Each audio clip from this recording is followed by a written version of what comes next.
यथा मनुचरेम सूर्यचन्द्रमसाविव पुनर्ददताज्ञता जानता संगुणे मही। प्रवसी नगर की जे सब काजा हृदय राख सरपुर राजा। हेलो मंगल भवन अमंगल हारी हाँ भौजी प्रभु सु दशरथ हाँ जी अजिर भौजी बिहारी। सुन सिय सत्य असीस नहीं अभी हमारी हाँ वो ठीक है लेकिन पूजहि मुझे अभी मन दवाई बनाने कामना और तुम्हारी। बाहर लेने जाना पड़ेगा।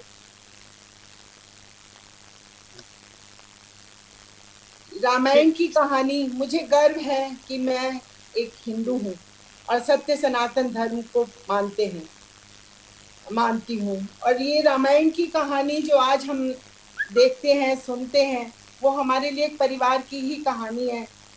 और जिस प्रकार से न्यूज़पेपर 24 घंटे में पुराना हो जाता है साथियों, वैसे ही रामायण की कहानी कभी भी पुरानी नहीं होगी। चाहे वो कोई समय हो, काल हो, कुछ भी हो, वो पुरानी नहीं होगी। और रामायण का कोई भी प्रसंग जो है वो हमें कभी भी पुराना नहीं लग सकता। हम सब ने रामायण को देखा है, सुना है और सांस्कृतिक संबंधों को रामायण बांधती है। अब हम ये देखते हैं कि हमारा जो श्रीलंका है वहां पर भी इतना हमें अभी रामायण का सब कुछ देखने को मिलता है। And actually I am very proud to be with evening with the professor Thiru Chelvamji. And Lanka, about Sri Lanka, whatever I know, Sri Lanka is an ancient, beautiful place. It tells us that ancient people were superb artists.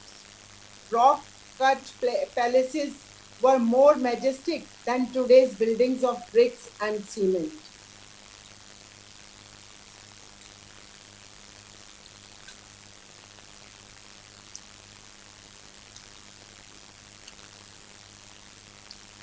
Ramayan में कुछ वैज्ञानिकता है। And what I know about Sri Lanka is that Sri Lanka is full of green, lush forests, tropical sandy and soft beaches, mountains, wildlife parks, ancient towns, amazing food, and the cleanest country of South Asia. अब मैं ये आज का कार्यक्रम आरंभ करने के लिए, जिसमें कि हमने राम वन गमन की यात्रा को देखना है कि हमारा रामेश्वरम से श्रीलंका तक क्या यात्रा थी या रामचंद्र जी की वनवास के समय पर क्या यात्रा थी, उसके विषय में हम आज व्याख्यान सुनेंगे। इसके लिए मैं प्रवीण आर्य जी को बुलाऊंगी और उनको 5-10 मिनट के लिए संबोधन के लिए बोलूंगी। प्रवीण आर्य जी अखिल भारतीय साहित्य परिषद के एक बहुत ही कर्मठ कार्यकर्ता हैं, पूर्व महामंत्री रहे हैं इंद्रप्रस्थ साहित्य भारती के, और इनके भागीरथ प्रयासों से ही बहुत से कार्य होते हैं। और विगत 1991 से आप इस संस्था से जुड़े हैं और निरंतर इसको तो चरम पर ले जाने के लिए तत्पर रहते हैं।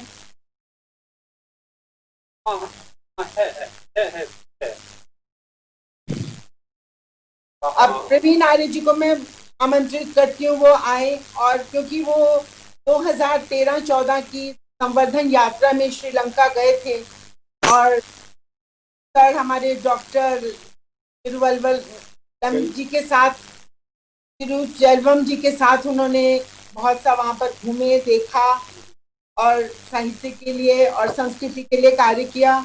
तो उनको अपनी कुछ संवर्धन यात्रा के अनुभव जो हैं वो हमारे साथ साझा करेंगे। आदरणीय प्रवीण आर्य जी। नमस्कार। नमस्कार। नमस्ते। और आज मेरा बड़ा परम सौभाग्य है कि आज हम एक ऐसे शोधपरक कार्यक्रम में हम सम्मिलित हो रहे हैं। शोधपरक कार्यक्रम में आज हम सम्मिलित हो रहे हैं। वो कार्यक्रम अपने आप में अनूठा है, यूनिक है। और आज ये जो कार्यक्रम है, इस कार्यक्रम की महत्वता इससे जाहिर हो रही है कि इस कार्यक्रम में सैकड़ों ऐसे शोधार्थी जिनका विषय है रामायण या रामचरितमानस, वाल्मीकि रामायण, और भारत में अनेक प्रकार की रामायण रची गई, उनकी उनकी चर्चा करने के लिए आज हम इकट्ठे हुए हैं। ये विचार कार्यक्रम का बनाने का इसलिए आया, ऋषि जी आपको ध्यान होगा, आप मेरे बड़े भाई हैं, आपके नेतृत्व में हम काम कर रहे हैं। आपको ध्यान होगा जब हम साइनिंग वॉल पे जब हम टहल रहे थे तिरुचलम जी के साथ, तो मैं उस समय एक अपना टैब से वीडियो बना रहा था। मैंने आपका भी इंटरव्यू लिया था और कई लोगों के लिए इंटरव्यू लिए थे।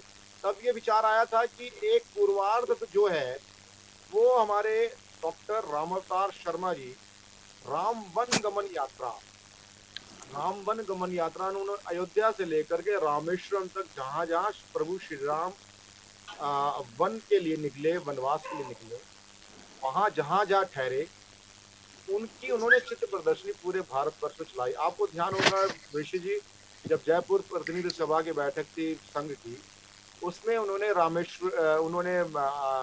डॉक्टर रामावतार शर्मा ने वहां प्रदर्शनी लगाई थी। वहां तैरता हुआ पत्थर, सेतु समुद्रम का, राम सेतु का वहां पर तैरता हुआ रखा था।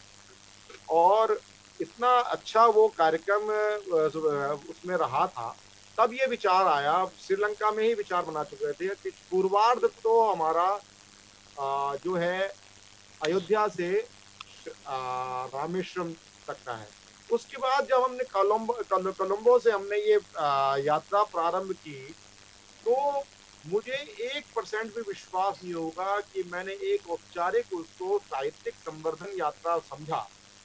किंतु तिरुचलम जी के मिलने से, तिरुचलम जी फर्स्ट मॉर्निंग जब तिरुचलम जी कोलंबो में हमसे मिले, परस्पर परिचय हुआ, बेहद मृदुभाषी, और जिस प्रकार से तिरुचलम जी के पथ प्रदर्शन में हम सब लोग की टीम ऐसे हर स्थल पे गई जहां पर प्रभु श्री राम से जुड़ी हुई एक बारीक से बारीक उसकी चर्चा मैं करूंगा तो मेरे 25-30 मिनट हो जाएंगे।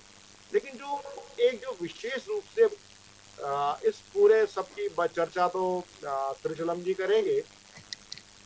मैं केवल 2-3 अनुभव साझा करना चाहूंगा कि एक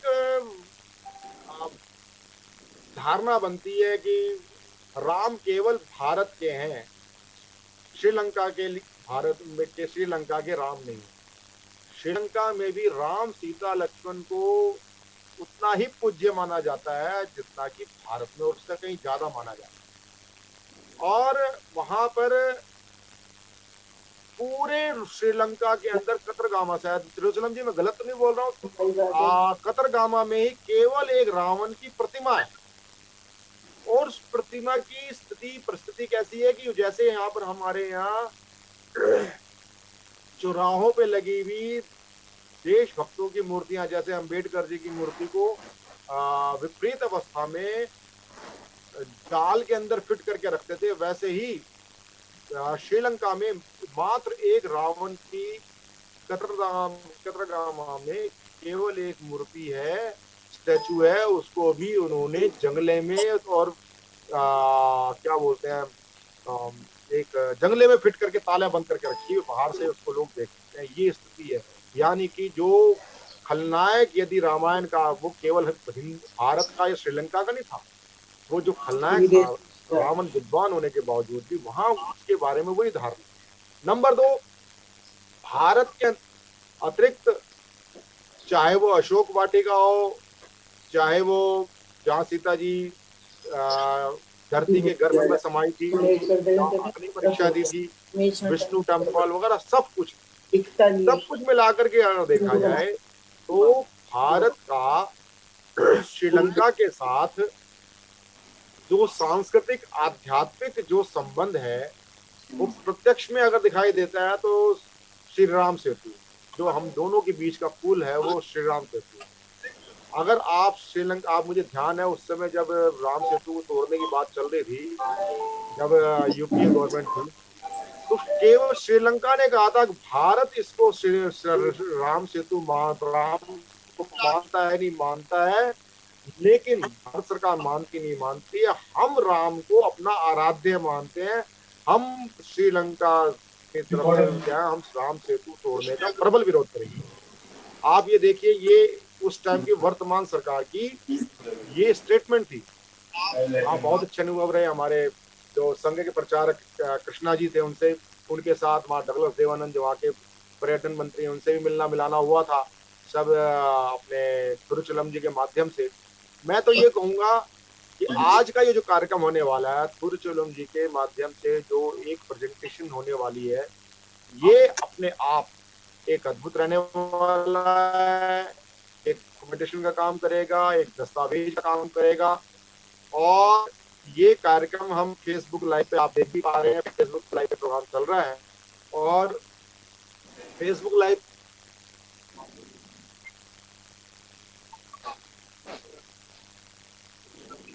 का जो भी एक शब्द है उसको आप हर करें। काफी स्टूडेंट्स भी हमारे साथ जुड़ चुके हैं, काफी स्टूडेंट्स हमारे साथ जुड़ चुके हैं।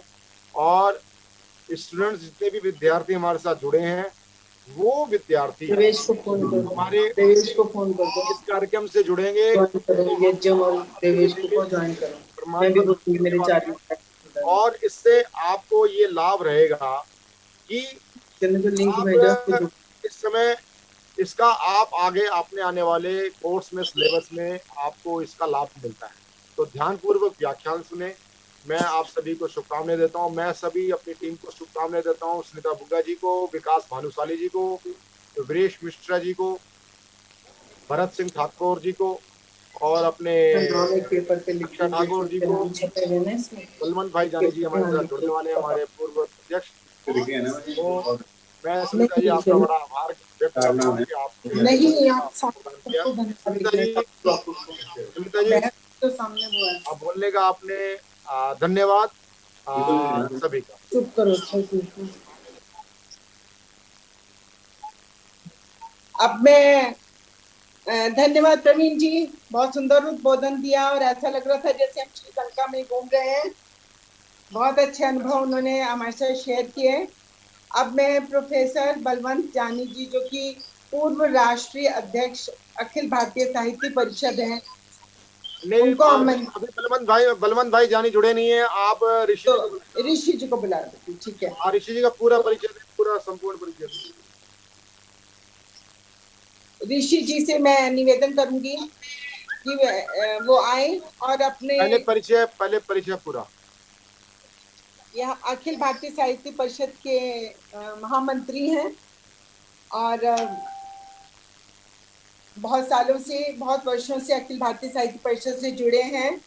और आपने 2013-14 की संवर्धन यात्रा में यहाँ पर श्रीलंका में भ्रमण किया और अपने जो ज्ञान विज्ञान की बातें की। और मैं उनसे कहूंगी अब वो आए और अपने कुछ अनुभवों को साझा करें।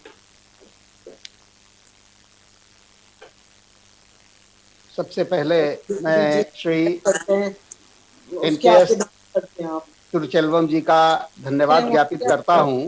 वो बंदा आ गया है। उन्होंने श्रीलंका में तो हमारा मार्गदर्शन किया ही था, भगवान श्री राम से जुड़े स्थानों को, राम कथा से जुड़े हुए स्थानों को हमें दिखाने के लिए, और परिषद का एक बार पुनः उन्होंने अनुरोध स्वीकार किया है कि एक बड़े हमारे कार्यकर्ता वर्ग को आज वे संबोधित करेंगे और उस राम कथा का जो उत्तरार्ध है जो श्रीलंका में स्थित है, उनके बारे में वो आज हमें विवरण देंगे। श्रीलंका की यात्रा अनेक दृष्टियों से हम सबकी स्मृति में आज भी विराजमान है।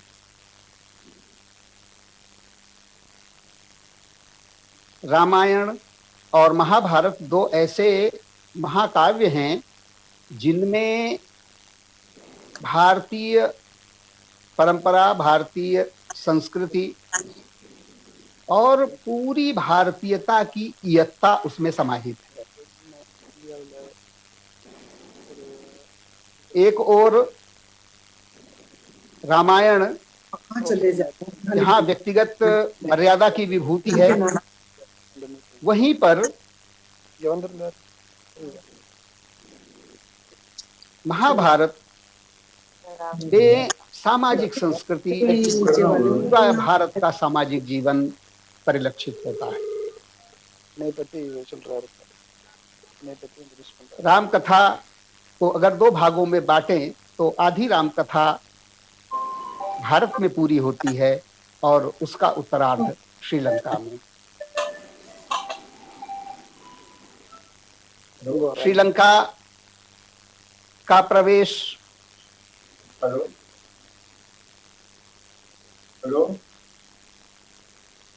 रावण द्वारा सीता के हरण से ही प्रारंभ हो जाता है।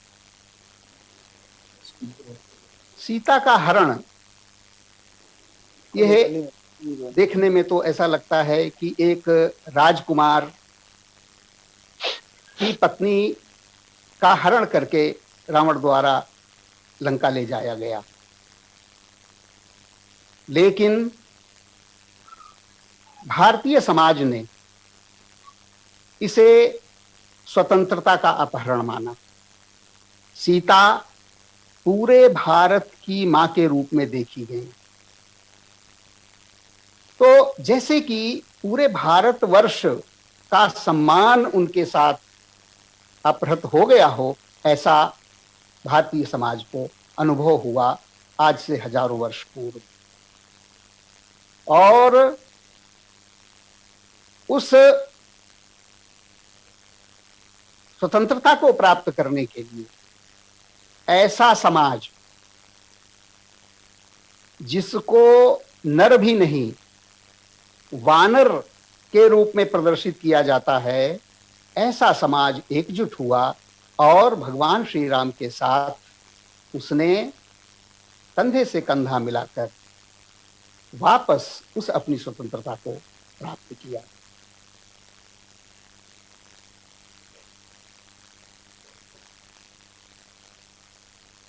जब हम श्रीलंका में प्रवेश कर रहे थे, जैसे ही हमारा विमान उतरा तो सबसे पहले हमें स्मरण होता है हनुमान जी का। हनुमान जी ने जब लंका में प्रवेश किया था तो सबसे पहले उनकी भेंट तिरसा नाम की एक राक्षसी से हुआ था। तो हम जब किसी स्थान के बारे में नहीं जानते हैं तो पुस्तकों में जो लिखा हुआ है, राम कथा में जो लिखा हुआ है, वे बिंब, वे अनुभूतियां हमारे मस्तिष्क में सृजी हुई रहती हैं और उनके अनुरूप ही हम उन घटनाओं को देखते हैं। तो विमान से उड़ते समय ऐसा ही लग रहा था, जब समुद्र पार कर रहा था तो ऐसा अनुभव हम लोग कर रहे थे जैसे हनुमान जी ही श्रीलंका में प्रवेश करेंगे और वहां पर हमें सिरसा नाम की राक्षसी मिलेगी जो हमें मार्ग बताएगी, हमें आशीर्वाद देगी कि जाइए, आप जिस कार्य के लिए यहाँ पर आए हैं वो आपका कार्य पूर्ण हो। लेकिन वहाँ तो राक्षसी तो कोई थी नहीं वहाँ पर, लेकिन हमारे दो बंधु श्री राधा कृष्ण जी, श्री एस.के. त्रिचलवम जी अपने साथियों के साथ हमारा मार्गदर्शन करने के लिए, हमारा स्वागत करने के लिए वहाँ पर एयरपोर्ट पर उपस्थित थे। उनके साथ में 8 से 9 दिन रह करके हमने राम कथा से संबंधित जिन स्थानों को देखा उनमें कुछ स्थानों ने हमें तो भाव विभोर कर दिया।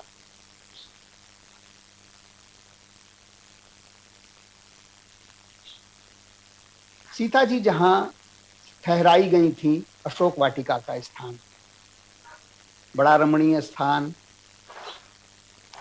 राम कथा में भी हम पढ़ते हैं कि वह एक स्वर्ग में जिस तरह के बाग बगीचे होते हैं उस तरह की एक वाटिका थी और वैसी ही दिखाई पड़ी। और चूंकि उसके साथ हमारी भावनाएं जुड़ी हुई हैं सीता जी के साथ, तो वो स्थान और रमणीक जान पड़ा। ऐसा लगा जैसे सीता जी यहाँ पर आज भी विराजमान है, उस मंदिर में, जो मंदिर वहां स्थापित किया गया है। आज भी वहां एक नदी जो बहती है, उसके किनारे जो पत्थर हैं, उन पर हनुमान जी के द्वारा पैर रखने के स्थान बने हुए हैं। उन पत्थरों को छूकर हम लोगों को लगा जैसे हमने साक्षात भगवान हनुमान जी के ही पैर छू लिए। नदी की विशेषता ऐसी कि हमें बताया गया कि इस नदी में जो जल बह रहा है वह एक निश्चित सीमा तक पिया नहीं जा सकता। अगर उस जल का कोई पान करेगा तो उसकी मृत्यु निश्चित है। और यह ईश्वरीय कैसा विधान है कि जैसे ही वह उस सीमा से बाहर जाता है वह जल पीने योग्य हो जाता है। तो आज ईश्वर की सत्ता पर लोग अविश्वास करते हैं, लेकिन हम भारतीय जो ईश्वर पर अगाध विश्वास करते हैं, आस्था रखते हैं, हमें लगा कि शायद ईश्वर ने ही ये बनाया होगा कि सीता जी यहाँ पर रहती हैं, इस जगह पर कोई जंगली जानवर ना आए, कोई बाहरी कोई व्यक्ति ना आए, इसलिए जल की खोज में, इसलिए उन्होंने वहां का पानी भी वैसा कर दिया।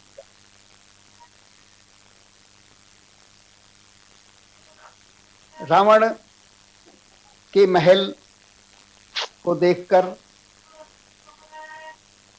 हम बहुत पढ़ते थे, कैसा होगा उनका महल, सोने का बना होगा, एक पहाड़ी के ऊपर, त्रिकूट पर्वत के ऊपर कितना विशाल भवन पहाड़ को काटकर बनाया गया। आज तो वो अवशेष के रूप में ही है, लेकिन जो सिंह द्वार है उसके सिंह के पैरों के आज भी देखने से लगता है कि यह उसी समय की रचना है।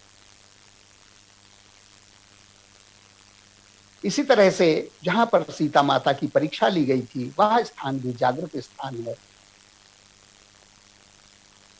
एक वटवृक्ष है, वटवृक्ष के नीचे आज भी धूनी सुलगती रहती है।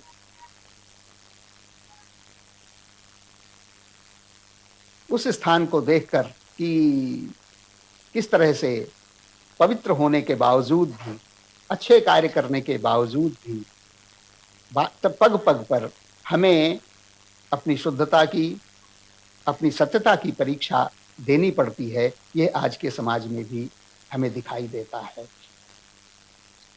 एक स्थान जिसके बारे में हम दूरदर्शन पर बहुत चीजें देखा करते थे कि यहाँ पर रावण का मृत शरीर रखा गया है, वह भी एक बहुत ऊंची पहाड़ी पर चढ़ना बहुत मुश्किल है। वहां पर बहुत मशक्कत के बाद 2-2 घंटे की चढ़ाई करने के बाद हम लोग वहां पहुंचे। और जैसा दूरदर्शन में दिखाया जाता था कि वहां पे रावण की मम्मी रखी हुई है, हम लोगों ने देखा कि ऐसा वहां पर ये केवल कल्पना ही है उस टीवी चैनल की। बताया गया कि यहाँ पर कुछ समय के लिए रावण का मृत शरीर रखा गया था और मंत्रों के माध्यम से, कुछ लेपन के माध्यम से सुरक्षित रखा गया काफी समय तक, और मंत्रों के माध्यम से उसे जीवित करने का प्रयास किया गया। और वहां से सीधा अशोक वाटिका को एक रास्ता जाता है, ऐसी एक टनल है, बहुत अंधेरी टनल। तो इस यात्रा से हमारी बहुत सी जो रूढ़ियां मस्तिष्क में बनी हुई थी उनका भी निराकरण हुआ। और एक स्थान जहां पर हनुमान जी ने लंका को जलाया था, वह मैदान आज भी देखने से लगता है कि वहां की मिट्टी आज भी देखने से, वहां के जो पत्थर हैं उनको देखने से, बिल्कुल काले रंग के पत्थर, काली रंग की मिट्टी या गहरे लाल रंग की मिट्टी है, देखने से ही ऐसा लगता है कि जैसे ये जली हुई मिट्टी है। और एक बहुत बड़ा मैदान जिसमें एक चौरस मैदान है, बाकी सब जगह पठारी मैदान है, देखने से ही लगता है कि यह स्थान भवन बनाने के लिए उपयुक्त है। यहाँ भवन कभी रहे होंगे निश्चित रूप से, लेकिन आज भी वहां पर किसी तरह की कोई वृक्ष नहीं है, कोई वनस्पति नहीं है, कोई घास नहीं है। इतना अधिक वो जला हुआ स्थान है कि वहां पर आज भी कोई वनस्पति पनप नहीं सकती।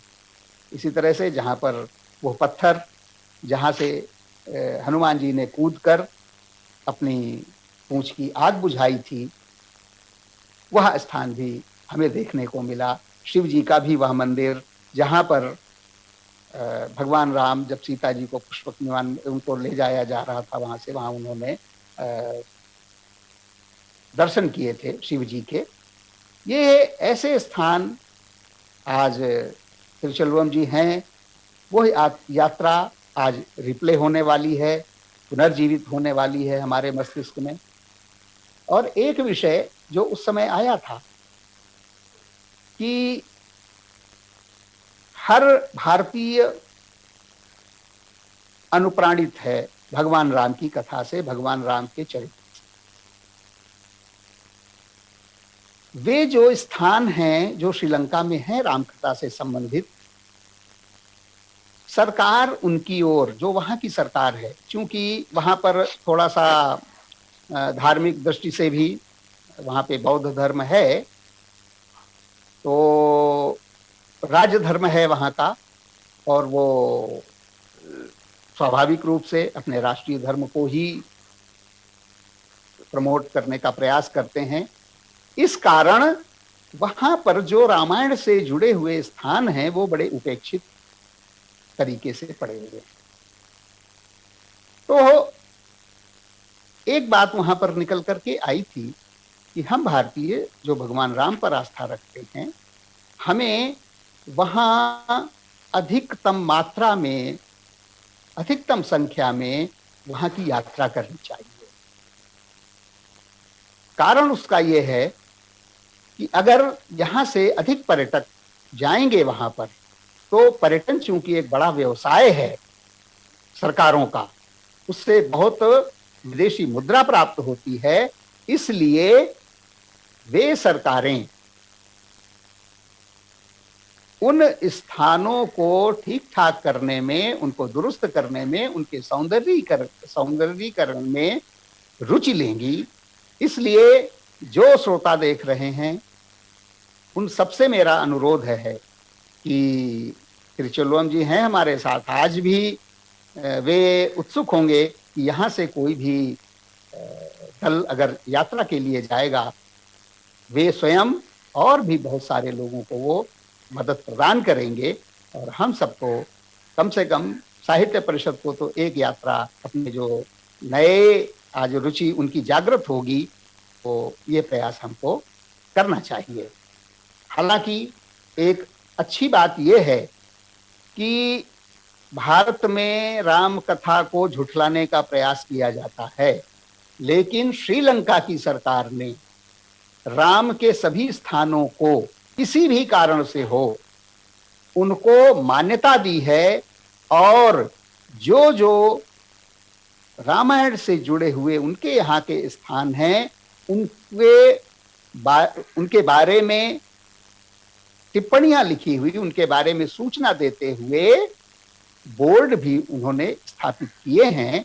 यह एक अच्छी बात है और श्रीलंका सरकार की मैं इसके लिए सराहना करता हूँ।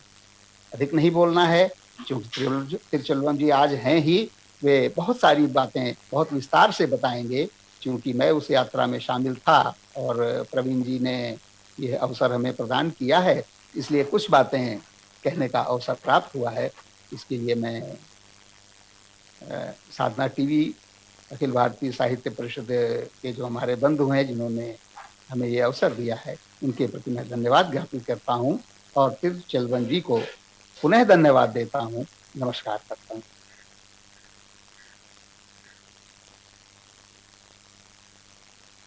धन्यवाद ऋषि जी। आप हमारे राष्ट्रीय महामंत्री भी हैं और इतना अच्छा उद्बोधन दिया जैसे कि हम सचमुच ही श्रीलंका में घूम रहे हैं, और वहाँ का अनुभव आपके साथ, आपने बहुत अच्छे अनुभव शेयर किए हमारे साथ, बहुत बहुत धन्यवाद। अब हमारे साथ डॉक्टर प्रोफेसर बलवंत भाई जानी जी जुड़ चुके हैं, जो कि पूर्व राष्ट्रीय अध्यक्ष है अखिल भारतीय साहित्य परिषद के और संरक्षक हैं अखिल भारतीय साहित्य परिषद के, और महाराजा हरि सिंह यूनिवर्सिटी सागर के कुलाधिपति हैं मध्य प्रदेश के। तो मैं आमंत्रित करती हूँ डॉक्टर बलवंत भाई जानी जी को 10 मिनट के लिए वो आए और अपने अनुभव, अपनी श्रीलंका के विषय में, अपनी रामगमन के विषय में अपने नमस्कार। करें। नमस्कार। स्वागत आज है। बहुत अच्छा लग रहा है। अखिल भारतीय साहित्य परिषद की ओर से माननीय श्रीधर पराड़कर जी के साथ और एक बहुत बड़े योगी जी उत्तम स्वामी जी के साथ हमने रामायण स्थली देखने के लिए यात्रा की थी। ये पूरा समय हमारे सामने उपस्थित हो रहा है, खड़ा हो रहा है। मुझे ऋषि जी जब कह रहे थे तब लग रहा था कि रामायण स्थान देखने के लिए भारतीय प्रजा को बहुत जाना चाहिए। उसका कारण एक यह है कि हम जाएंगे तो हमारे स्थान अधिकतर सुरक्षित रहेंगे, वरना वहां बुद्धिस्ट लोग बहुत आते हैं, बौद्ध लोग बहुत वहां रहते हैं। तो मैंने देखा कोई स्थान राम कथा से जुड़ा हुआ ऐसा यात्रा स्थल कोई ऐसा नहीं है जहां बुद्धिस्ट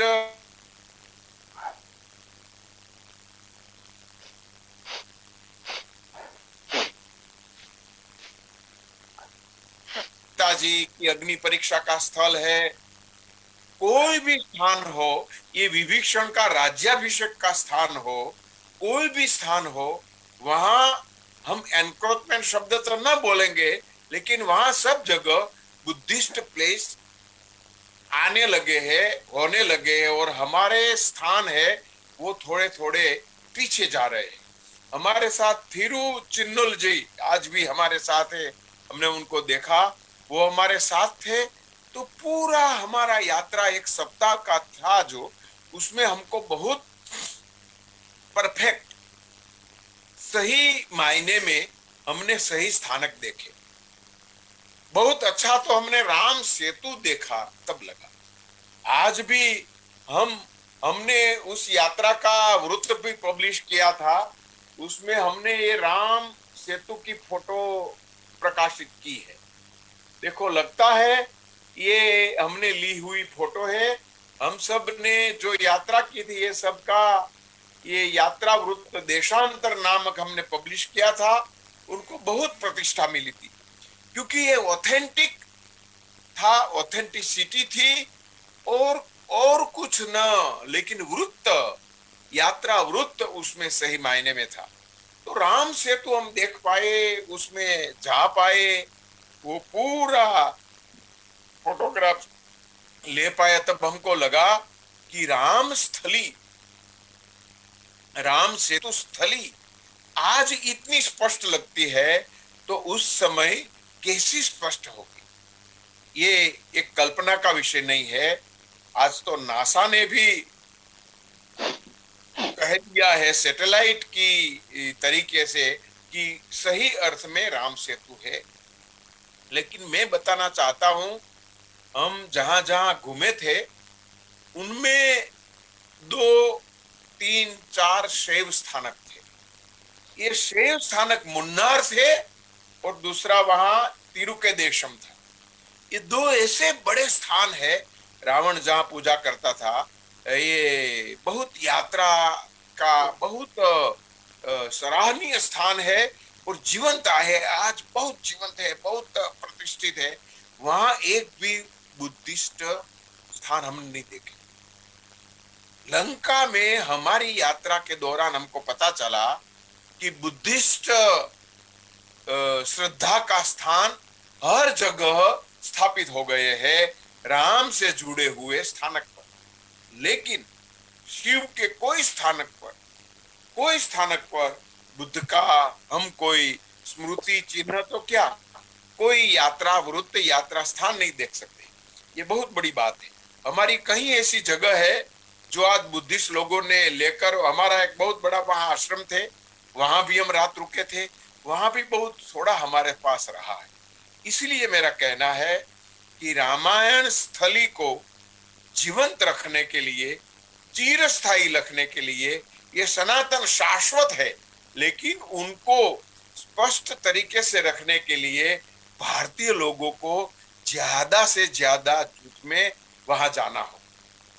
हमने 2-3 स्थान और भी देखे पंजाब की ओर से, एक हमारा जो स्थान था वो भी देखा, लेकिन सबसे रमणीय हमको लगा ये जो उन्होंने कहा है कि सीता की अग्नि परीक्षा जहां हुई थी वो स्थान, और दूसरा जहां रावण की लंका जलाकर अपनी पूंछ को ये ठारने के लिए, बुझाने के लिए वो अपनी पूंछ रगड़ रहे थे मिट्टी में, तो मिट्टी भी काली हो गई है। तो आज भी एक हनुमान के पूंछ का जो जला हुआ भाग जहां बुझाने के लिए रगड़े थे, बैठे थे, वो स्थान देखकर हमको बहुत अच्छा लगा, और लगा कि सही अर्थ में ये बहुत बड़ा एक हमारा दस्तावेजी आधार हम वहां देख सकते हैं। एक कैलिनिया नामक स्थान है, वहां हम गए थे, छोटा सा गांव है, वहां शिव का भी स्थान है, और एक बहुत बड़ा आगे से हम गए तो ये दिव्यरामपुर, जहां विभीषण का राज्याभिषेक का स्थल, बहुत बहुत प्रभावी वो मंदिर है। कार्तिक की मूर्ति हर जगह है, शिव, राम और कार्तिक, ये 3 रंग लंका में हर जगह मिलते हैं। हमने राजा महेंद्र ने अपनी बेटी को वहां भेजी थी, वो भी हमने देखा स्थान भी। संघमित्रा ने जो वट वृक्ष वहां बोया था, बीज बोए थे बुद्ध सिद्धांत के, वो भी हमने देखे। हमारे साथ माननीय श्रीधर जी पराड़कर जी थे, हमारे साथ राम परिहार जी थे, रविंद्र शुक्ला जी थे, और ये ऋषि कुमार अभी भी बता रहे थे। ये सब लोगों ने ऐसा अनुभव किया कि जीवंत स्थल आज भी लग रहा है। ये रावण का जो महल है वो देखा, ये केलिनिया देखा, सब जगह जहां जहां घूमे वहां लोगों का राम के प्रति अनुराग, ये सिंहाली श्रीलंकन लोगों का, मैं अपनी बात नहीं कह रहा हूं, वहां के लोग बुद्धिस्ट है, फिर भी राम के जो स्थली है, स्थानक है, उनके प्रति अपार श्रद्धा है, लेकिन फिर भी वहां बुद्धिस्ट थॉट, बुद्धिस्ट यात्री, बुद्धिस्ट प्रवासी ज्यादा आते, इसी वजह से हर जगह पर बुद्धिस्ट स्थान होने लगे। चौथा एक मेरा निरीक्षण था, ये थिरुचिन्नुल जी हमारे साथ थे, बड़े पुरातत्वविद, उन्होंने हमको बताया कि हमारा भारत का जो हमारा राज्य हमारी ओर से जहां राजदूत रहते हैं, वो जो गृह है, वहां हिंदी को बहुत बढ़ावा मिल रहा है। श्रीलंका में रामायण का सिंहाली में ट्रांसलेशन करने वाले एक हिंदी प्रोफेसर भी मिले, सिंहाली भाषा के।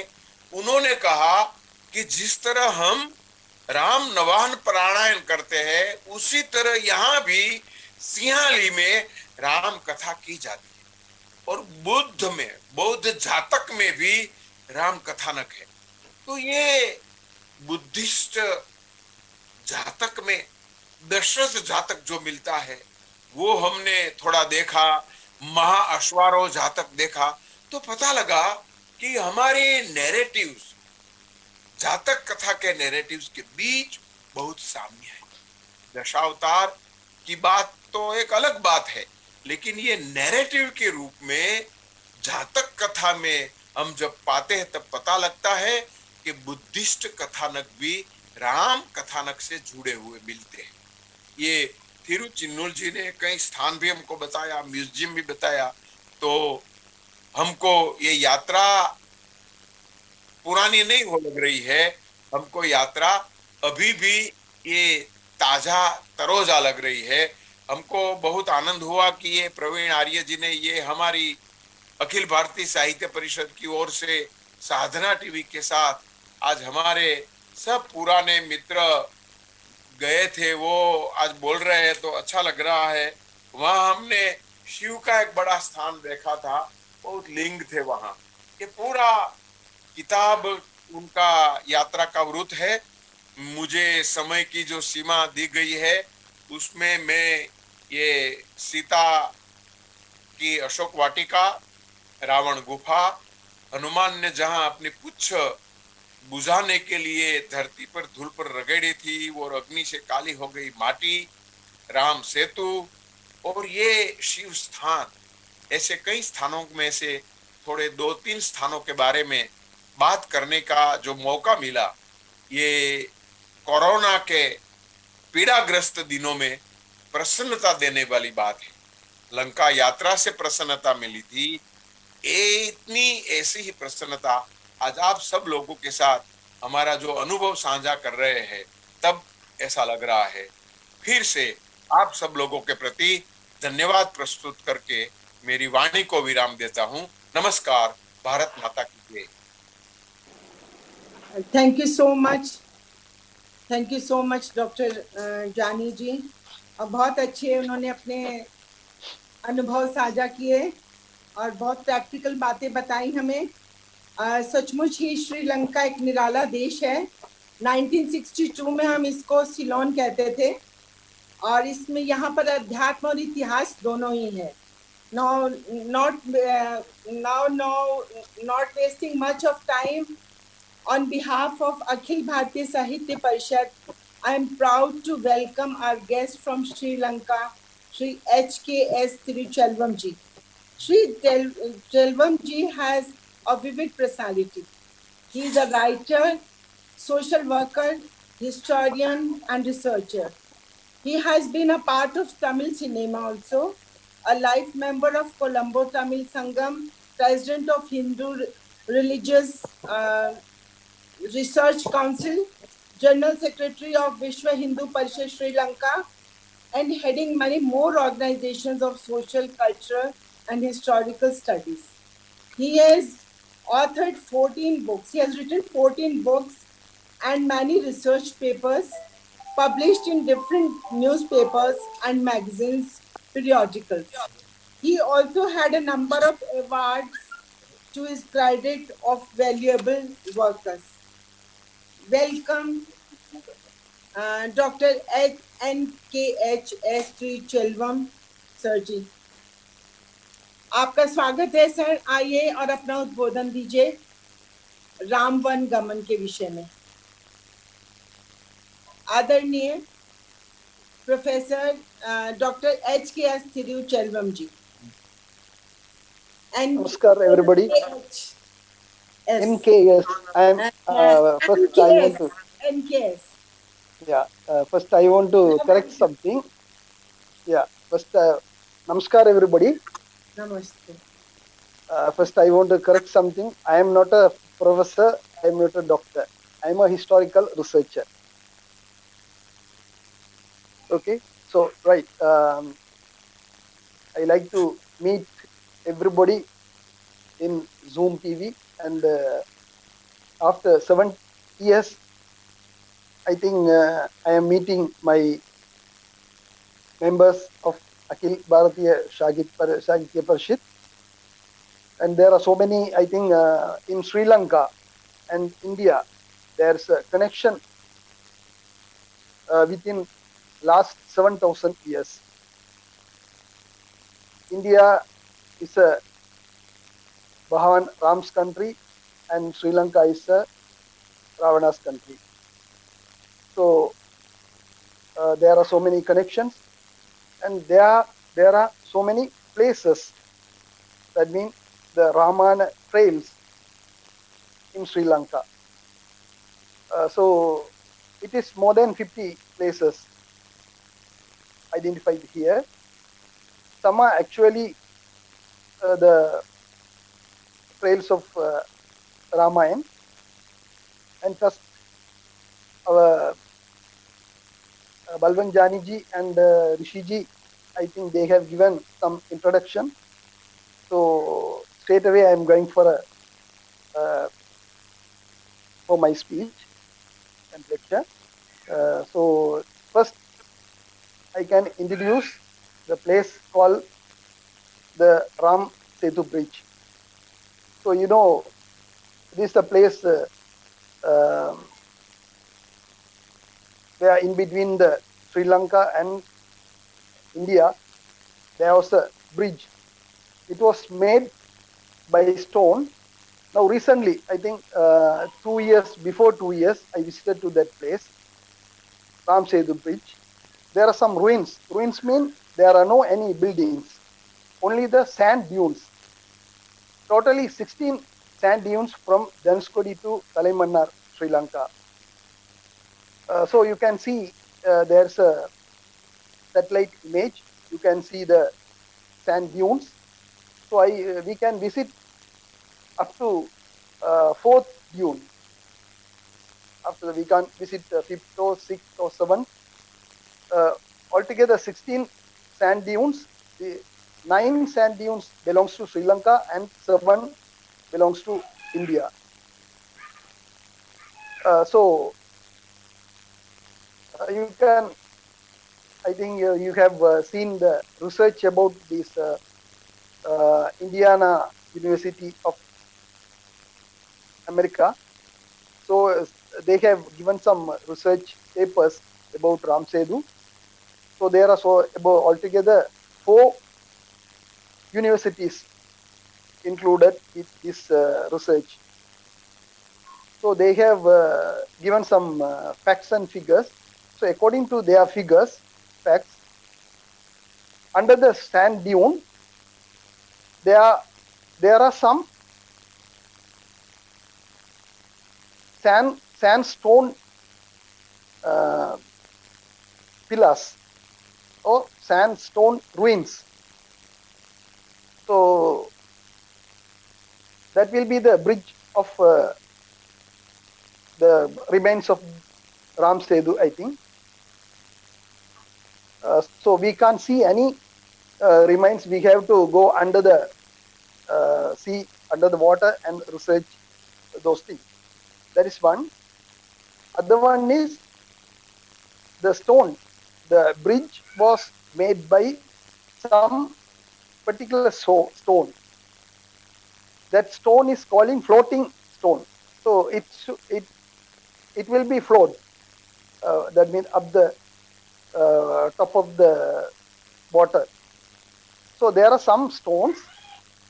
Even now we can see under that means close to that sand dunes. So really I could not see anything. But some people very close to that place, the place calling Talaimannar, that is one of the island in Sri Lanka.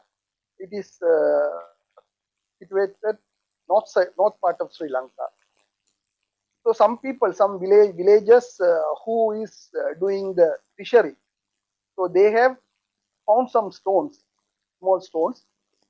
So some villages, they are having the stone in their homes. So at the moment, actually, from yesterday, my laptop is it's not charging, so I can't give any photos to you. But later on, I can send some photos about that. That is one. So this Ram Setu was built by Hanuman and his warriors, and they have first they have landed, before they landed to Sri Lanka, before they built the bridge. Rama was worshipped Lord Shiva. In the meantime, Hanuma was worshipped Lord Rama. So you can see the Rameshwaram, who is worshipped by Rama. The place, the temple was worshipped by Rama, and the Kodandaramar temple worshipped by Hanuman. So once they have finished their bridge building, they have landed to Sri Lanka, and the same thing, Rama was worshipped Shiva in Sri Lanka, and Hanuma was worshipped Rama, but there are no any temples in Sri Lanka seashore. But there was a temple calling Thiruvirameswaram. Thiruvirameswaram. Thiruvirameswaram was erected by Cholas, that is 11th century. Chola kings, they have they have know about this. Rama landed the place they are calling Talimanar. So they have built a temple and they have put the name Thiruvirameswaram. Thiru mean holy, V mean opposite, Rameswaram mean Rameswaram. So the holy place opposite Rameswaram, that is calling Thiruvirameswaram. Thiruvirameswaram temple was completely destroyed by Portuguese by 16th century. After that, there are no any remains. So recently also, I visited that place and I tried to found some ruins, but there are nothing. So that is one. And nowadays we can see a Christian church at that place. So very sad news. And I am also trying to rebuild that temple. I already identified that place where Rama was worshipped Shiva. So that is one place. So it is very close to Ram Setu Bridge. And we can go to the next place is the capital of Ravana. So actually this is Ravana's country. In Uttarkandam, 5th circum, from 21st to 24th sloka, Valmiki saying the Ravana country is long about 300 yojanas and breadth about 100 yojanas. That means now if we can calculate by the kilometers, the long will be 3,300 kilometers and the width will be 1,100 kilometers. So the 7,000 years ago, if we can say this is Sri Lanka. So you can see my hand, this is Sri Lanka. And most of the part of Sri Lanka was destroyed by sea. Now the remaining is only this part. That means this part. So you can imagine how larger the Sri Lanka those days. So most of the places are destroyed by the sea.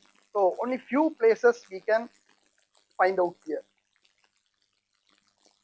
Most of the literatures and the books says Ravana was built erected thousands of Shivalings in Sri Lanka. That's what Sri Lanka is calling Shiva Bhumi, the land of Shiva. So thousands of, that means some says about 1,008 Shivalingas. But most of the part destroyed by sea. So only a few parts, that means very, very small part was now remaining. So I think most of the Shivalingas already destroyed and few will be here. So last 22 years, when I researched about this, I could found about 36 Shivalingas which worshipped by Ravana and which erected by Ravana. So out of these 36, there are only 6 or 5 we can see now. The rest will be under the sand, under the earth, I think. So that is one. So the one of the Shivalinga was worshipped by Ravana is calling Tirukoneswaram. That is eastern part of Sri Lanka. Tirukoneswaram is on the top of the mount called Tirukonamalai. The place also calling the Tirukonamalai. So the Tirukonamalai is the Trikutagiri. That means Ravana's capital was at Lanka in Trikutagiri. So scholars found Tirukonamalai, that means present day Tirukonamalai will be the Trikutagiri. So very, very long ago, 7,000 years ago, this Trikutagiri mountain will be the very highest and very breadth long mountain. But now it is very small. On the top of that mountain, you can see the Shiva temple called Tirukoneswaram. So it was worshipped by Ravana. And close to that, there's a cut. I mean, from the temple, and about 100 yards, there was a cut. That means it's calling Ravana cut. So there will be a story is going on about that cut. That means when Ravana's mother Kaikesi was worshipping Shiva, she requested the Kailash Shivaling. She want to worship Kailash, but she can't go. She already illness, so she can't go. Then Ravana said, "Okay, mother, you don't go, but I will bring the Shivalinga to you. Then you can worship." Because every day Ravana's mother, she used to make the Shivalinga in sand. So every day it will be destroyed. So that Ravana said, "I will bring the Shivalinga from Kailash." But 3 times he tried to bring it, and somehow, however, it was kept under the earth in India. So those are the place we are calling Kodishwar in Gujarat and Murdishwar in Karnataka, Omkareshwar in Madhya Pradesh, Mageshwar in Madhya Pradesh. Those temples was erected by Ravana. The Shivalinga brought by Ravana. So finally he could bring the Shivalinga to Sri Lanka. So there is a place calling Dakshina Kailash, that is Tirukoneswaram, which I was mentioned earlier. So Ravana visited to Dakshina Kailash and he tried to cut the rock and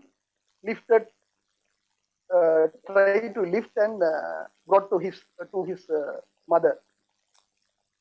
So when he is cutting, Shiva was pressing his head, and after that he fell down into the sea. So that is a story is telling by the people for that Ravana cut. If you can visit to Tirukoneswaram, you can see that. So that is one. Other place is calling. So this is the Trikutagiri. That means Ravana's capital was here. And other place is very close to this Tirukoneswaram mountain. It's calling Kanya. Kanya is the place where the place which was used by, that means used by Pulastya Rishi's wife Abidpu. She was used that place. After that, Vishrava Rishi, Ravana's father, Ravana's mother Kaikesi, she also used that place, and finally she died from in that place. So Ravana came to that place, and he, with his sword, he made seven links, seven bells. So that is calling Kanya hot water bells. Even now we can see that. And he was made seven bells and done his mother's last ritual at that place. And there's a mountain, very small mountain close to that place, and you can see a tomb, that means samadhi on that place. Now, up to recent time, the village people said it belongs to a Islamic priest. But after my research, I found that is the place where Ravana's mother's samadhi. So there are so many evidence I have proved, about 4-5 evidence I got, and even now we can see that samadhi. So that is second thing.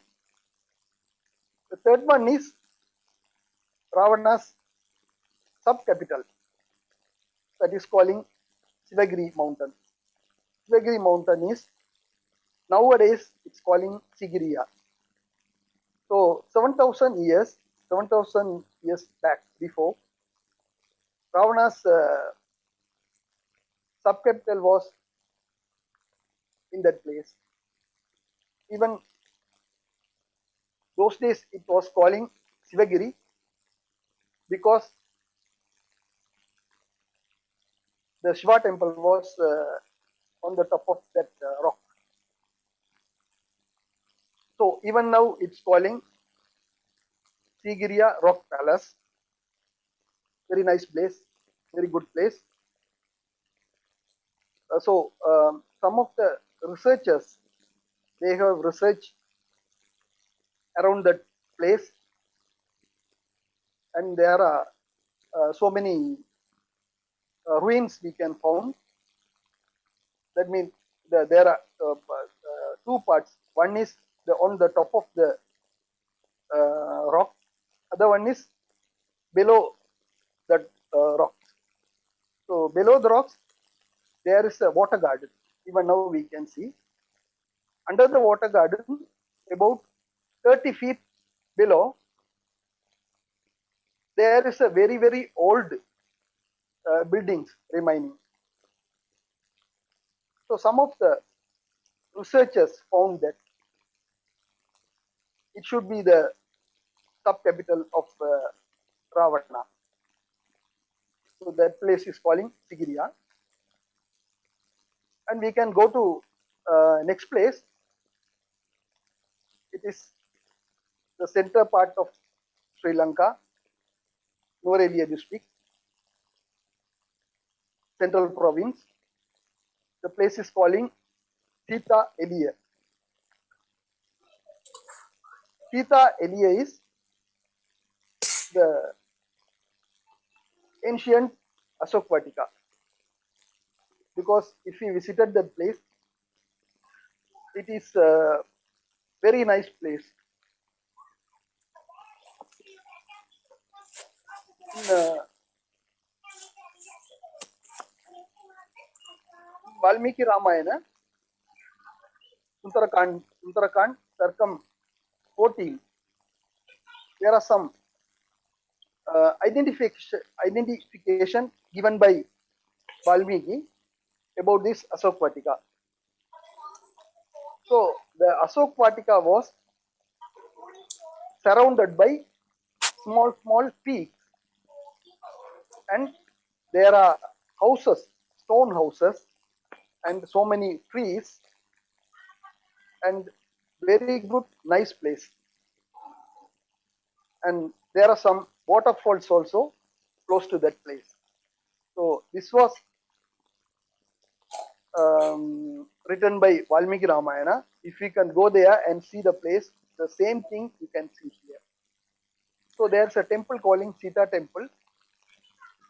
Close to Sita Temple, there's a waterfall surrounded by peaks, surrounded by so many trees, and the famous Sri Lanka's famous Haggala garden is close to that place.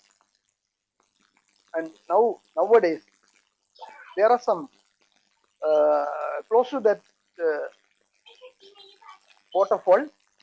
You can see the rock. There are some holes, about 5-6 holes we can see. So the local people saying that holes are the footprint of Hanuman. So now that is the place Hanuman was made Sita Devi.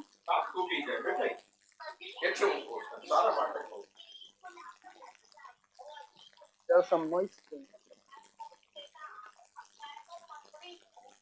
So that is a place, and close to this place, that means Ashok Vatika, about 15 kilometers, we can see one more place. That place is calling Divurampala. Divurampala is the singular name. So if we can convert it into English, Divuram is the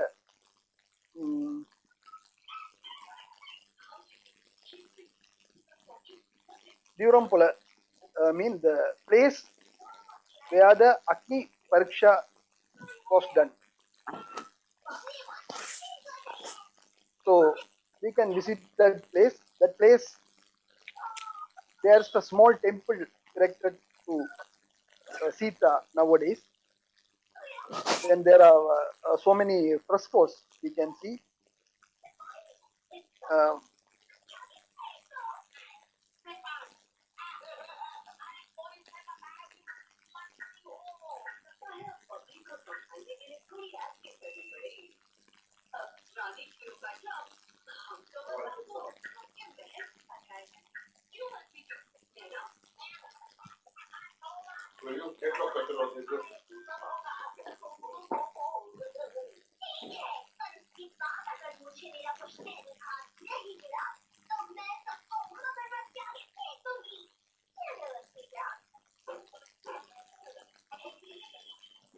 ये You are केवल not- अपने you are not कई लोगों के audio चल रहे हैं, केवल सभी अपने ऑडियो ऑफ कर लीजिए, थिरुचलम जी को छोड़ करके। you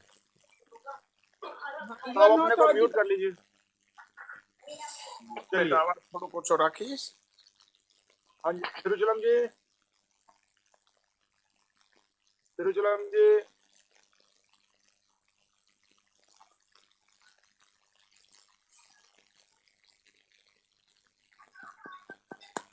Sir, you are not audible, Tiruchulam ji.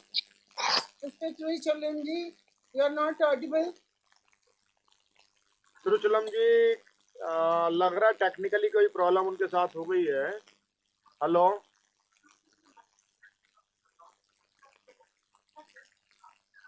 तिरुचलम जी जब तक ज्वाइन करें, सुनीता जी मैं आपसे परमिशन लेके मैं थोड़ा सा कुछ लोगों का परिचय करा दूं। आज तिरुचलम जी दोबारा हमसे जुड़ेंगे, टेक्निकली प्रॉब्लम कुछ हुई है। आवाज आ रही है क्या मेरी? जी, can you hear me now? हाँ Tiruchalam ji, please please please rejoin, please Okay. Please continue, Please carry please on. Continue. Please Okay, carry. okay. So close to that Trikutagiri, there's a very interesting place that is calling Villundri. That is eastern part of Sri Lanka. Villundri mean, the will mean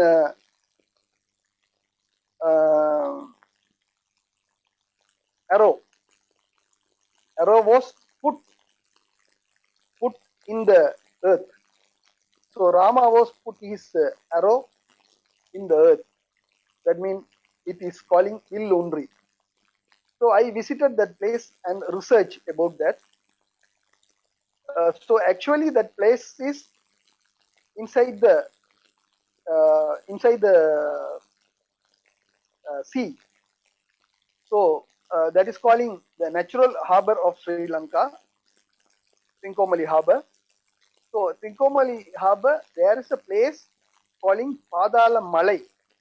Padala Malai means the endless deep mountain. So the researchers saying that is a place Rama was put his arrow. So that is why we can't find the deep. So that is one of the place. And Kanya Ilari already. And the eastern part of Sri Lanka, there is a place calling Mamangeswaram. Mamangeswaram is one of the Shiva temple, very ancient Shiva temple. It was in Amirtakali, the place calling Amirtakali. So the story about that place, that means history of that place is, after the war, Rama and Sita, they have visited to that place, and Sita was making a sand Shivalinga in that place and worshipped Shiva. So that is calling Mamangeswaram. Those are the places in eastern part of Sri Lanka, and there's a very important place. It is calling Munneswaram, one of the very famous Shiva temple in Sri Lanka. It was western part of Sri Lanka. The Munneswaram temple was there. Is there. Munneswaram is when Rama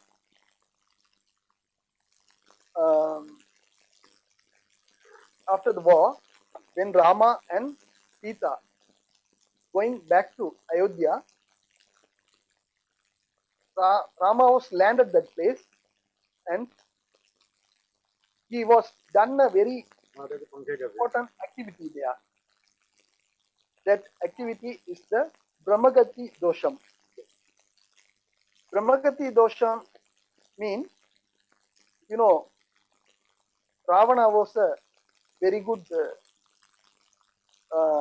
devotee of Shiva. So Rama killed Ravana. After that, because of he is a very good devotee of Shiva, there's a dosha calling Brahmagati. So he want to finish that dosha. So he landed to Munneswaram. There's a river calling Mayavan Aru. Mayavan Aru is, Mayavan means one of the Vishnu Bhagavan's name. So he went to Mayavan Aru and he have done his Brahmagati dosha there. And after that, Rama was erected Shivalinga close to that river, that is calling Manavari Shivalinga. So western part of Sri Lanka, we can see one more Shiva temple, that is calling Tirukkediswaram. Tirukkediswaram is the very ancient fort. Even 2300 years ago, some scholars say Buddha was landed that place. It's calling Matota, the fort of Matota. So that place also related to Ramayana. That means Ravana was worshipped that Tirukkediswaram Shiva. Tirukkediswaram Shiva temple was erected by Mayan, who is the Mandodari's father, Mayan. So that is also connected with Ramayana. And there's a place very close to that. There's a place calling Talladi. Talladi means shaking.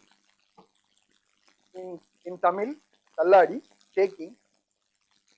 So when I have done my research, why this name was kept to that place, that is the Hanuman, when he brought to the Sanchivi mountain, there's a small drop was fell down in that place. That means he was shaking that place. That is why it's calling Talladi.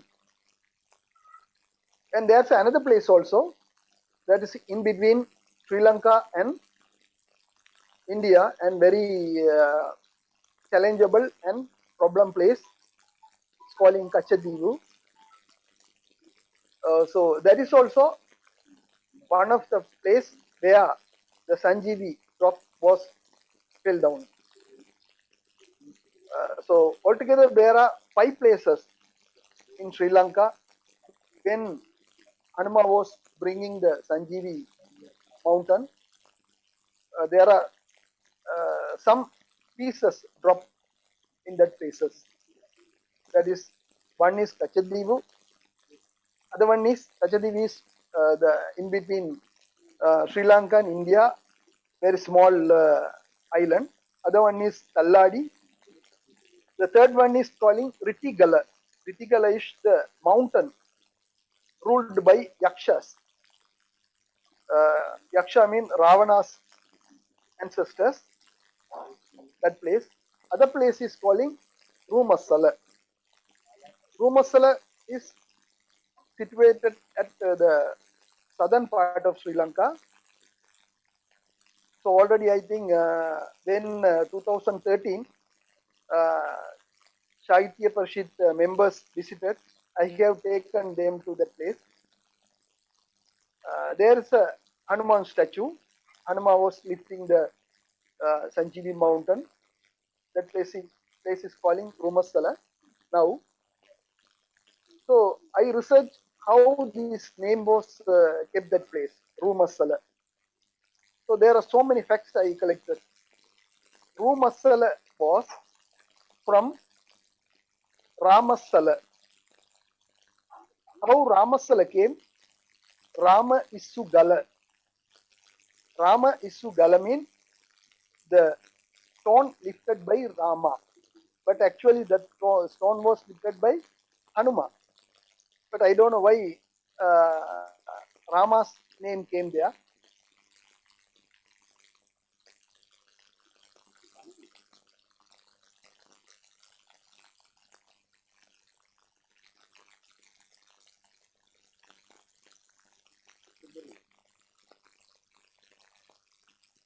Hello.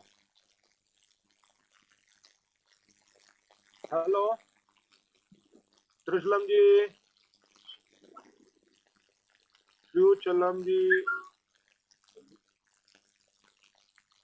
Sunita ji कोई problem? Any problem? नहीं है, इधर तो नहीं है, उधर से आवाज नहीं आ रही उनकी। नहीं आ रही आवाज? आवाज नहीं आ रही डॉक्टर सरगम की। त्रिचलम जी। त्रिचलम शायद वो टेक्निकली फिर वो उनका कनेक्शन लूज हो गया, कोई बात नहीं। तो जब तक त्रिचलम जी दोबारा जुड़ रहे हैं, मैं 2-3 लोगों के नाम में उल्लेख कर दूं जो नीलम जी उनको वो तो थैंक्स करेंगे। एक तो इस कार्यक्रम को आज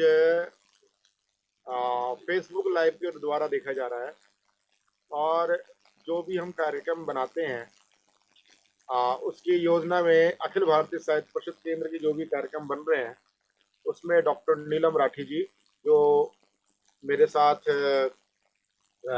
वरिष्ठ सहयोगी हैं और दिल्ली के संयुक्त महामंत्री हैं, तो उनके साथ मैं बातचीत करके सारे कार्यक्रम तय कर रहा हूँ।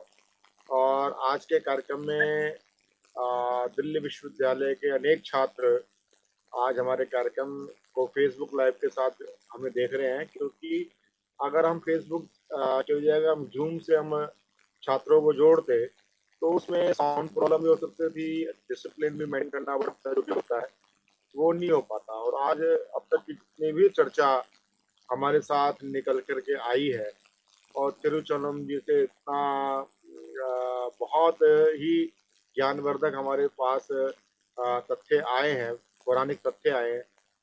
ऋषि कुमार मिश्र जी ने भी जो जिस प्रकार रखा, इसमें आज का ये कार्यक्रम फेसबुक के साथ तो लाइव के माध्यम से अब सभी लोग देख रहे हैं। मैं देख रहा हूँ लगभग 250-300 लोग इस कार्यक्रम को अब तक देख चुके हैं और काफी लोग इसमें अपने साथ जुड़े हैं। तो साधना टीवी के राकेश गुप्ता जी जो हमारे अखिल भारतीय साहित्य परिषद के राष्ट्रीय कोषाध्यक्ष भी हैं, ट्रस्टदार भी हैं हमारे साथ, ये उनकी महती कृपा है कि इस कार्यक्रम को हम साधना टीवी के ऊपर भी हमारा इसका प्रसारण होगा, क्योंकि ये एक बहुत ही श्रेष्ठतम कार्यक्रम है। तो बाकी तो अपने साथ जिन लोगों के सबके कार्ड में नाम है, जो हमारे साथ पर्दे के पीछे हैं, उन सब का वो vote of thanks Neelam ji करेंगी। और नीलम जी अनेक कार्यक्रमों बिल्कुल मौन साधक के रूप में हमारे साथ रह करके महत्वपूर्ण अपनी हमारी भूमिका निभाती रही हैं और निभा रही हैं। और मैं ये कार्य दूंगा, एक बार बस मैं उनका वेट कर रहा हूँ, तिरुचलम जी जुड़ पा रहे हैं नहीं जुड़ पा रहे हैं, तो ठीक है हम उनसे सुनीता जी वैसे मेन उनके कंटेंट सारे आ गए प्रोग्राम के या अभी कुछ शेष रह गए थे? बोल तो लिया उन्होंने।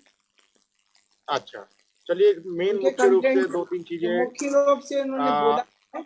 हाँ, तो ऋषि जी हमारे बीच में है ही। ऋषि जी ने भी बहुत क्योंकि ये उनके साथ लैंग्वेज प्रॉब्लम थी, इसलिए तिरुचलम जी को हमने इंग्लिश में ही कहा कि आप इंग्लिश में रखें बात अपनी अंग्रेजी भाषा में।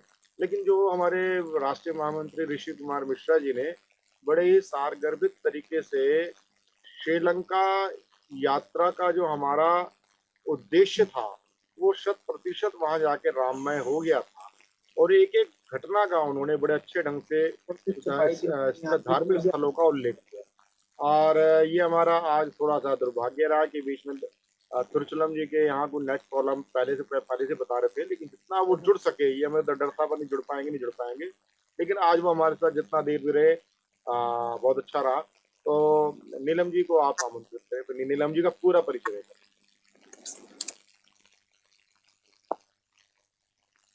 नमस्ते जी। मैं डॉक्टर नीलम राठी, जो कि अदिति कॉलेज में प्रोफेसर हैं हिंदी की, उनको धन्यवाद ज्ञापन के लिए आमंत्रित करती हूँ।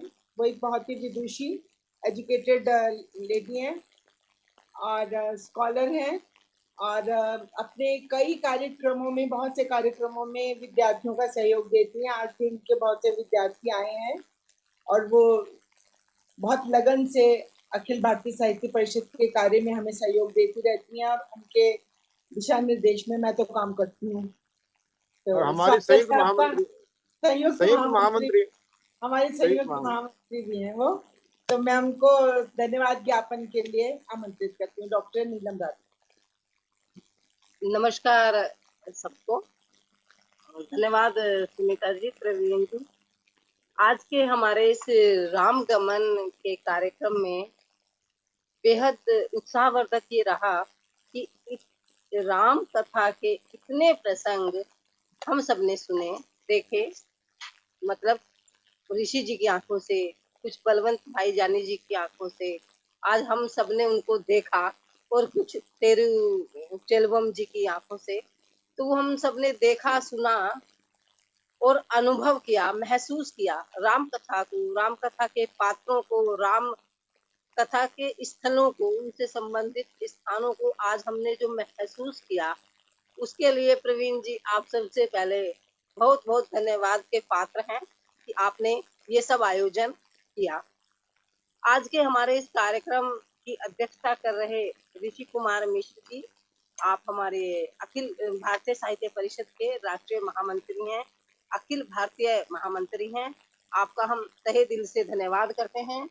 आपने आज अखिल भारतीय साहित्य परिषद की श्रीलंका की साहित्यिक यात्रा से हमारा दिग्दर्शन कराया, श्रीलंका यात्रा का वृत्त हम सबके समक्ष प्रस्तुत किया। आपका बहुत बहुत धन्यवाद। हमारे आज के इस कार्यक्रम में सानिध्य रहा अनिल कुमार मित्तल जी का, आप चेयरमैन हैं सतमौला ग्रुप के, आपका भी बहुत बहुत धन्यवाद।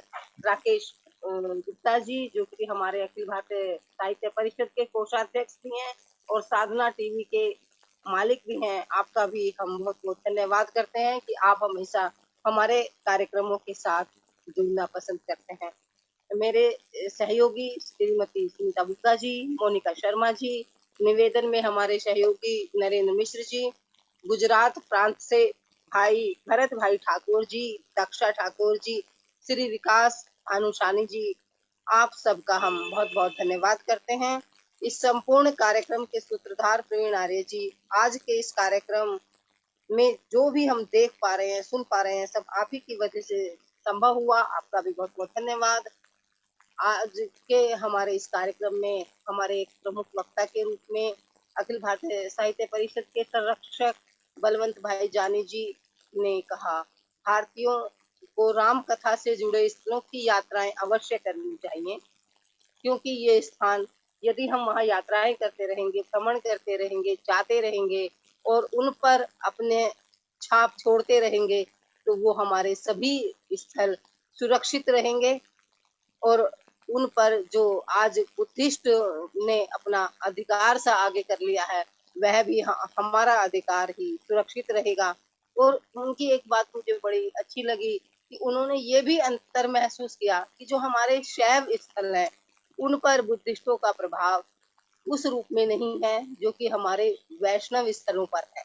इसकी ये उनकी पैनी नजर भी हम सबको बहुत कुछ सोचने के लिए विवश करती है, हमें सोचने के लिए एक दिशा प्रदान करती है।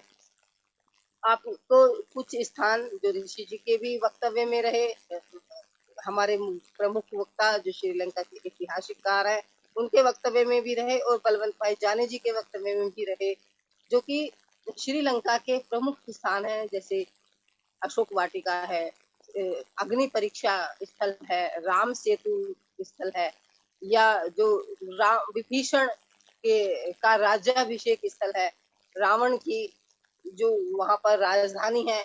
और सबसे बड़ी बात, श्रीलंका की बात हनुमान जी के बिना अधूरी ही रह जाती है, उनके बिना पूरी होती नहीं है। जैसे कि हम परायणकर जी की बात करें तो ऋषि जी के बिना पूरी नहीं होती है, तो ऐसे ही राम की यदि हम बात करें तो हनुमान जी के बिना पूरी नहीं होती है। इसी तरह से वो स्थल जहाँ पर हनुमान जी ने अपनी पूछ में की अग्नि को शमन किया, उन सब स्थलों का ऐसा भाव विभोर चित्रण हम सबके समक्ष रखा।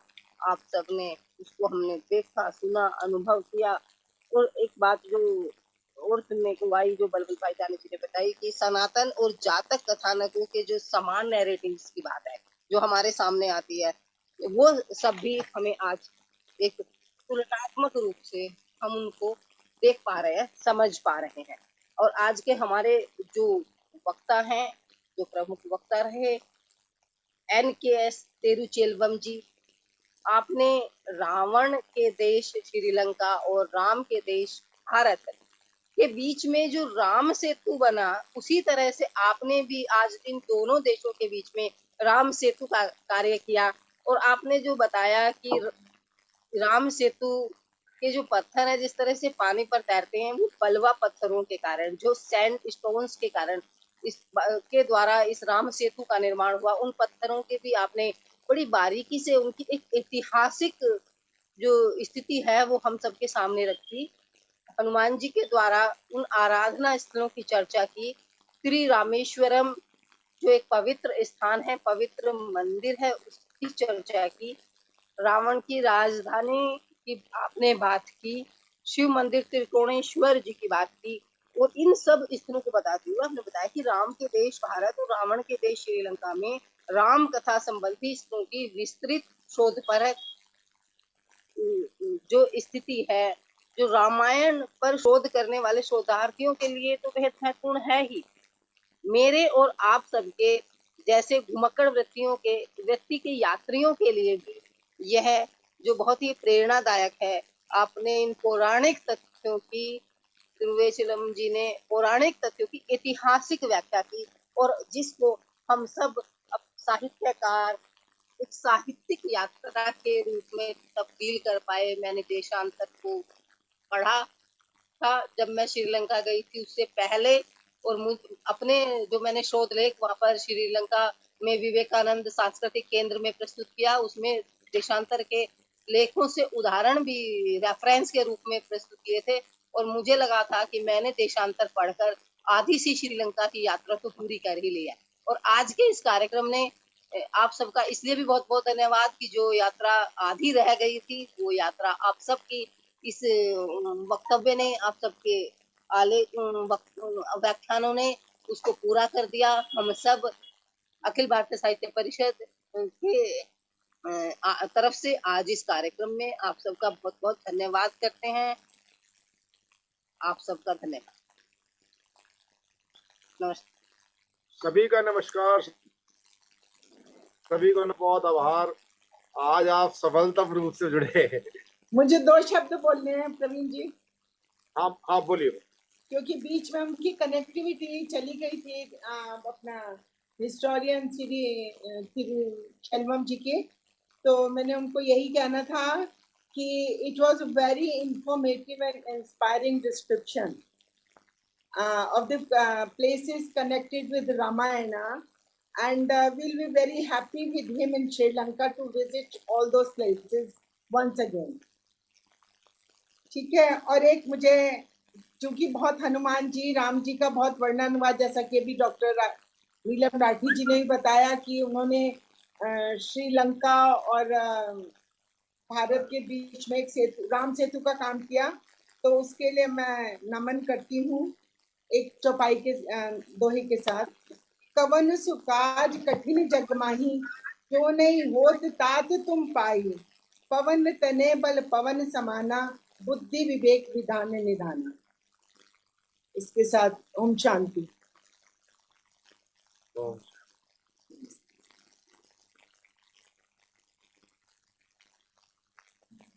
गया।